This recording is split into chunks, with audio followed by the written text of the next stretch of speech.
Le commerce des minerais dans notre pays, si ça avait été fait de manière impeccable, on ne parlerait pas de guerre.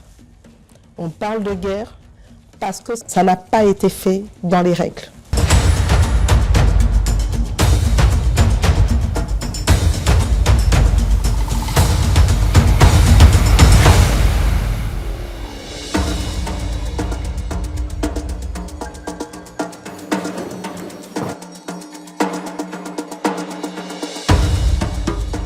On ne peut plus continuer cette forme d'hypocrisie, de voir un pays voisin qui monte en puissance en exportation des minerais qu'il n'a pas dans son sous-sol, minerais qui se retrouvent venant de chez nous. Il a été entendu par toutes les parties prenantes qu'il est temps d'arrêter cette hypocrisie-là, de reconnaître que c'est finalement cette hypocrisie-là qui nous a coûté aujourd'hui des millions de morts. Ça, c'est une chose. Une deuxième chose qui a été bien entendu, c'est que l'effort de traçabilité, de transparence, nous devons conjuguer tous nos efforts ensemble pour y arriver. Il y a déjà les standards OCDE, il y a les standards CRGL, il y a les STI qui nous assistent, mais nous devons davantage faire des efforts pour que le minerai soit tracé à partir du site minier où il a été extrait jusqu'à sa commercialisation, pour qu'il n'y ait pas de minerai de sang.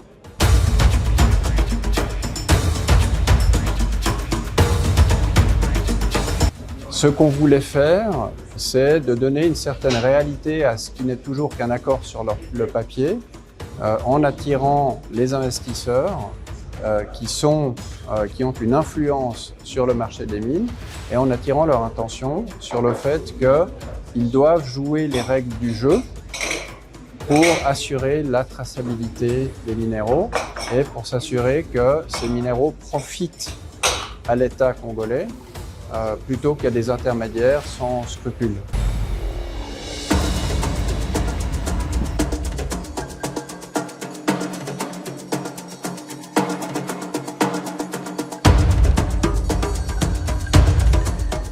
Nous avons pu constater que le pays et particulièrement les populations aujourd'hui ne bénéficient pas suffisamment de ces minerais qui vous permettent aujourd'hui de communiquer à tous.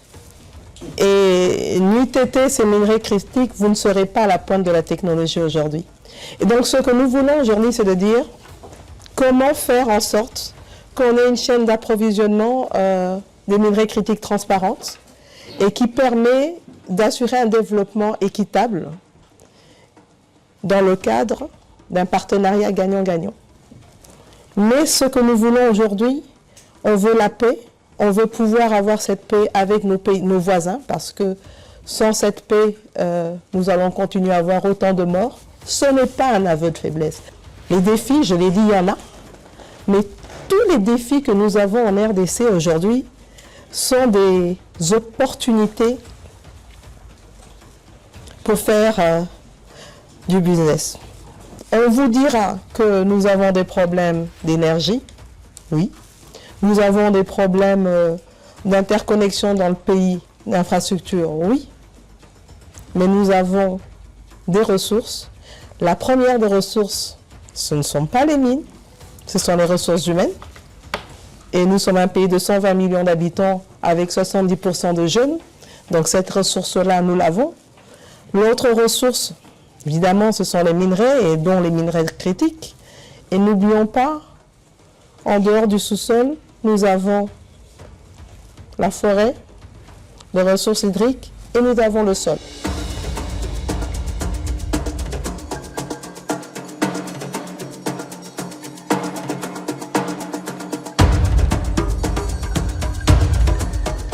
Je pense qu'on est capable d'essayer d'apporter une réponse très spécifique, très concrète sur les vrais challenges de cette mise en œuvre de ce plan de paix et de formalisation et de traçabilité du secteur minier. Donc je pense que on a un grand travail devant nous, mais le fait que la Première ministre soit venue avec ses deux principaux ministres a vraiment créé un moment d'enthousiasme. Notre souhait, c'est précisément de pouvoir encore intensifier les investissements, d'ouvrir les yeux aux opérateurs économiques genevois sur ce qu'est le potentiel très conséquent dont recèle la RDC. Donc on est dans notre rôle ici, la Chambre de commerce, de place de marché, un carrefour entre l'économie et la politique, un pivot entre le local et l'international. Et on a été encore une fois très heureux que la Première ministre nous fasse l'honneur d'être des nôtres ici à la Maison de l'économie qui fête ses 160 ans de défense et de promotion de l'économie genevoise. Nous avons fait de la question de la traçabilité une question cruciale parce que justement les mines sont considérées comme la principale raison de la guerre dans l'Est. Au-delà des efforts que nous faisons pour le retour de la paix, il y a cet effort qui est fait pour que ceux qui sont les end users ou ceux qui travaillent dans les secteurs puissent savoir qu'il doit y avoir des bons interlocuteurs et les interlocuteurs à avoir en face, c'est le gouvernement de la République démocratique du Congo. Et donc, je pense que de ce point de vue, les messages indiens passent au regard de la réactivité de la SAD.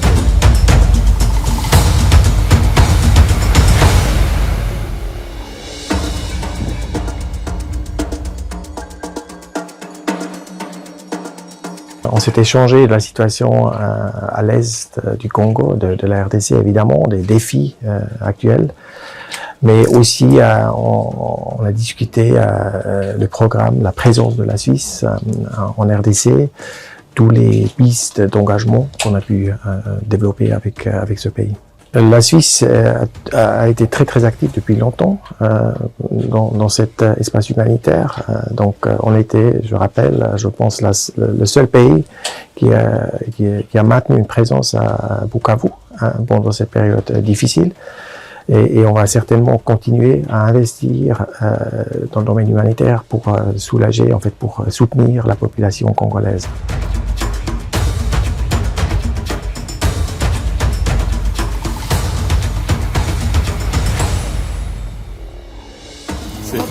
C'est lui qui nous accueille ici. Oui, avec plaisir.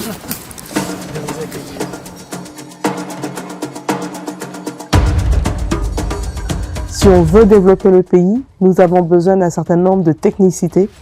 Et donc la question maintenant pour nous est de voir comment, dans ce processus de développement, on peut avoir des partenariats avec les entrepreneurs. Mais il y a aussi beaucoup d'opportunités, comme je viens de le dire, et on est là pour voir comment, dans le cadre de ces opportunités, on va pouvoir évoluer.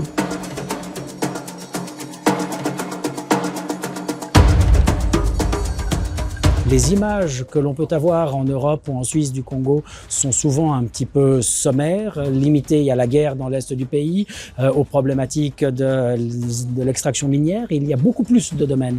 Un intérêt pour les entreprises suisses et les investisseurs qui sont déjà présents de développer leurs investissements en RDC et certainement d'amener d'autres nouveaux investisseurs à investir dans le pays.